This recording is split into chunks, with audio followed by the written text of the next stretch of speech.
I always tell people that what I learned the most in college, it didn't come from the classroom.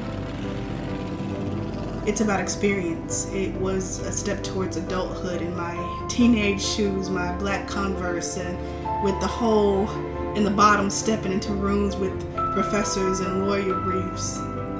The most disappointing and yet the most revealing thing that I learned in college is that I'm not going to wake up one day and be someone else. I hoped that I would. I hoped that I would become less picky with friends and more easygoing and not so breakable, and instead I went the opposite. I went in the extreme, as I tend to do. I became more picky and I became less easygoing and I became more breakable than I ever was in my life. Everyone around me, it seemed, in high school was on this merry-go-round, and for those 4 years, well, the last 2 of those 4 years, I had people that I didn't mind spinning in circles with.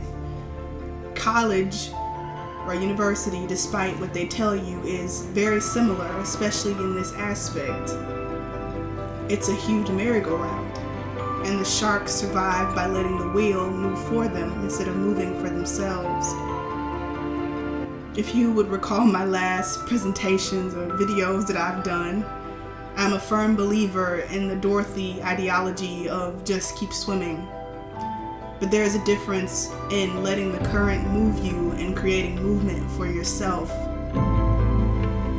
So there I was, at university with thousands and thousands of students, and I still never met one person like me. And this isn't to say that nobody was swimming for themselves, but it is to say that no one was as aggressive about it as I was, or that I knew of, which is the same thing as not existing at all. The most that I learned in college didn't come from classrooms. It didn't come from the exams and endless French homework assignments. It didn't come from the conversations with classmates and melodramatic group chats, or even in the frequent walks I took to the fountains. It came from all of it. It came from none of it. But still, the lesson was clear all the same.